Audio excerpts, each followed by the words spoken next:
Hello students. तो आज की हमारी जो वर्कशीट है ये वर्कशीट नंबर 1 है और इस वर्कशीट में हम लोग क्लास सिक्स की बात करेंगे। और ये क्लास 6 का पहला वर्कशीट है। ये साइंस सब्जेक्ट का वर्कशीट है। इसमें आप लोग सबसे पहले अपना यहाँ नाम लिखेंगे एंड देन अपने क्लास टीचर का नेम यहाँ लिखेंगे। तो इस वर्कशीट में हमें अपने भोजन के बारे में जानना है, फूड्स जो हम खाते हैं, ठीक, और कुछ कुकिंग के बारे में जानना है कि वो बनते कैसे हैं। तो इसकी पूरी जानकारी हमें लेनी है। तो लेट्स स्टार्ट, चलिए शुरू करते हैं। और अगर आपने ये चैनल सब्सक्राइब नहीं किया है तो प्लीज़ सब्सक्राइब कर लें ताकि और बेल आइकन का बटन भी दबा लीजिएगा ताकि आपको सारे वीडियो के नोटिफिकेशन मिलते रहें। तो चलिए हम लोग शुरू करते हैं। करें कि आज आपने क्या खाया, ठीक। तो आप इसको देख लीजिए कि आपने क्या खाया है। आप लोगों ने जो चीज़ भी खाई हो, ठीक ना, उसको आप इस जगह पे लगा लेंगे कि आपने क्या खाया। तो मान लीजिए आपने रोटी खाई तो आप रोटी लिखेंगे, ठीक ना, कि आपने रोटी खाई। नेक्स्ट रोटी के साथ भाजी भी होगी तो आप सब्जी भी लिख लेंगे कि आपने रोटी और सब्जी खाई, ठीक। तो ये हो गया। तो इसका तो जवाब हो गया, आपने रोटी और सब्जी खाई। नेक्स्ट अब इधर देखते हैं साइड में क्या है कि क्या आपने आज और कल एक जैसा खाना खाया था। क्या आपने आज और कल एक जैसा खाना खाया था, हाँ या नहीं लिखना है।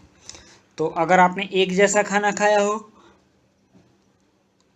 तो आप हाँ लिखेंगे। एक जैसा नहीं खाया है, आज कुछ और खाया कल कुछ और खाया, तो आप यहाँ पर नहीं लिखेंगे। मतलब हमने एक जैसा खाना नहीं खाया, ठीक। नेक्स्ट चलिए अब क्या करना है उसको देखते हैं हम लोग। अब यहाँ पर है कि करा कि प्रत्येक भोजन विभिन्न पदार्थों से मिलकर बनता है। जैसे उबले चावल दो पदार्थों चावल और पानी से मिलकर बनता है, तो उसी तरह प्रत्येक भोजन दो पदार्थों से मिलकर बनता है। और हम लोग देखेंगे कि कौन कौन सा भोजन कैसे बनता है। तो आइए यहाँ कुछ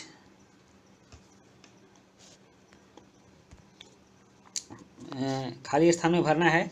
तो रोटी कैसे बनती है, तो रोटी के लिए सबसे पहले चाहिए आटा, ठीक, और तब चाहिए पानी। तो रोटी बनेगी आटा और पानी से, ठीक।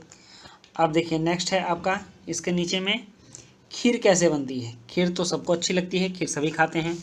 तो खीर के लिए सबसे पहले चाहिए होता है दूध।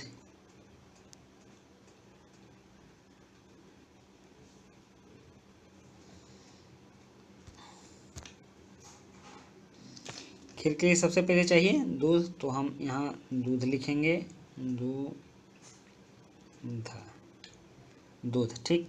उसके बाद क्या चाहिए, तो उसके बाद चाहिए पानी,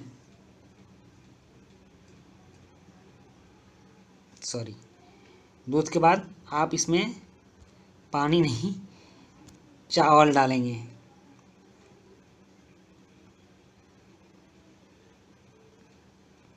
दूध हो गया, उसके बाद होगा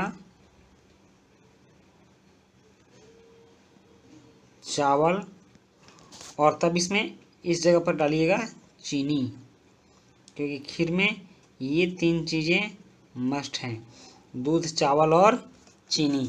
ये तीन चीज़ें रहेंगी तभी खीर बनेगी। अब अगला पॉइंट है, कह रहा है कि आप अपने घर में किसी व्यक्ति से पूछिए कि छोले भटूरे बनाने के लिए उपयुक्त सामग्री क्या है। ये एक्टिविटी है, इसको आपको घर के सदस्य से पूछकर बनाना है। तो छोले भटूरे के लिए सबसे पहले तो आप जान लीजिए कि मैदे की आवश्यकता होती है, ठीक ना। आप मैदा ले लेंगे, ठीक। और कुछ फिर छोले बनाने के लिए आप काबुली चना ले सकते हैं।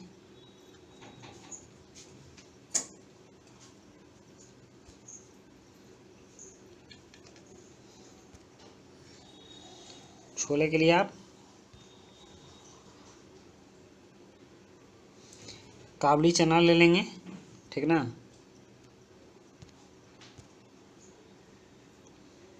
चना हो जाएगा। और भी सारी चीज़ें जो भी लगेंगी घर में आपको इसको पूछकर बनाना है, तो आप पूछ लेंगे कि छोले भटूरे के लिए और कौन कौन सी वस्तुएं लगेंगी। नेक्स्ट है यहाँ पर कुछ और बातें दी गई हैं। आप देखिए बच्चों, हम अलग अलग समय पर अलग अलग तरह के खाने की चीज़ें खाते हैं, तो सबसे पसंदीदा किन्हीं 5 खाने की चीज़ों के बारे में सोचिए। तो आपके जो पसंदीदा 5 खाने की चीज़ें होंगी आप सोचेंगे और उसमें भरेंगे वो चीज़ें कैसे बनती हैं। मैंने भी सोच के रखा है, इसको कुछ देर बाद मैं करूँगा। तब तक मैं पीछे बाद वाले इसको देखता हूँ कि ये पॉइंट क्या कह रहा है। कह रहा है कि भोजन हमारे भोज्य पदार्थ सहायक है। किस चीज़ में सहायक हैं? तो ऊर्जा प्रदान करने में। हमारे शरीर को जो एनर्जी मिलती है, ये एनर्जी हमारे भोजन से ही मिलती है, हमारे खाने के पदार्थों से ही मिलती है। हमारे शरीर की वृद्धि के लिए, हमारा शरीर जो वृद्धि करता है, मतलब छोटा सा जो हम बड़ा होते हैं, पहले 1 फुट 2 फुट 3 फुट 5 फुट के 5.5 फुट के होते हैं, तो ये सभी भोजन से ही होता है। भोजन से ही हमारा शरीर छोटा से बड़ा होता है। शरीर में टूट फूट की मरम्मत करना, अगर कोई अंग कट गया, कहीं कोई कोशिका डेड हो गई, तो उस सब टूट फूट की मरम्मत भी भोजन से ही होता है। और रोगों से हमारी रक्षा करना, हमारे शरीर के अंदर रोग प्रतिरोधी क्षमता विकसित करना, जिससे कि हमारे शरीर की रक्षा हो सके। तो इस तरह से भोजन हमारे बहुत से कार्यों में सहायक हैं और बिना भोजन के हम बहुत ज़्यादा दिनों तक जिंदा नहीं रह सकते हैं। नेक्स्ट है यहाँ पर कि आप उत्तर देने की कोशिश करें, ठीक ना, कि यदि आपको आपकी पसंदीदा खाने की चीज़ बनानी हो तो आपको किन किन सामग्रियों की ज़रूरत होगी। तो इसमें 2 प्रश्न हो गए, एक पहला प्रश्न और दूसरा जो ऊपर वाला जो ये था ये खाद्य पदार्थ वाला। इन दोनों प्रश्नों को हम करते हैं और इसको बारी बारी से लिखते हैं। तो इसमें हम देखते हैं, उसमें पूछा था ना कि आपकी पसंदीदा खाद्य सामग्री क्या है। तो यहाँ खाद्य पदार्थ है, ठीक, और सामग्री जिससे वो बनेगा। तो सबसे पहले हलवा लिखा हुआ था, तो हलवा के मैंने भी लिख लिया है। हलवा किस चीज़ से बनता है? तो सूजी, घी, पानी और चीनी से। नेक्स्ट पूरी, जब हलवा है तो पूरी की आवश्यकता तो पड़ेगी ही। तो पूरी भी हो गया, तो पूरी कैसे बनती है? तो ये आटा, पानी और घी से बनती है। उसके बाद खीर है, तो खीर कैसे बनेगी? तो चावल, दूध और चीनी से बनेगी। पराठे बनेंगे आटा, घी और पानी से। उसके बाद दम आलू, जब ये सब चीज़ होगा तो कुछ नमकीन तो चाहिए ही, तो उसमें दम आलू या आलू दम आप जो भी बोलते हो तो वो चाहिए। तो इसके लिए आलू चाहिए, सरसों का तेल चाहिए और कुछ मसाले चाहिए, ठीक ना। तो इस तरह से आपका जो पसंदीदा खाने वाला सामान है वो बनकर तैयार होगा।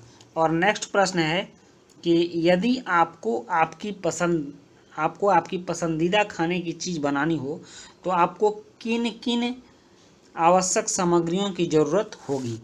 तो इस सबके पसंदीदा चीज़ अलग अलग हो सकते हैं, लेकिन मैंने वेजिटेबल पुलाव चुना है क्योंकि मेरा सबसे फेवरेट है। तो आइए हम लोग देखते हैं कि वेजिटेबल पुलाव बनाने के लिए किस किस चीज़ की आवश्यकता पड़ेगी। तो इसका उत्तर हमने लिखा है कि मेरी सबसे पसंदीदा चीज़ वेजिटेबल पुलाव है। इसकी सामग्री है पानी, बासमती चावल, घी, पनीर, गाजर, बीन्स, मटर, छोटी और बड़ी इलायची, दालचीनी, तेज़पत्ता, जीरा, मिर्च पाउडर, नमक और हल्दी। इतनी चीज़ें होंगी तब आपकी वेजिटेबल पुलाव बनेगी और खाने में काफ़ी लजीज होगी। इतना सुन के ही आपके मुंह में पानी आ गया होगा। तो मिलते हैं नेक्स्ट वीडियो में, तब तक हो सकता है कुछ और खाने की अच्छी सामग्री आ जाए। आपने अगर इस वीडियो को पसंद किया है तो आप लाइक और कमेंट भी करेंगे। तो मिलते हैं नेक्स्ट वीडियो में, तब तक के लिए गुड।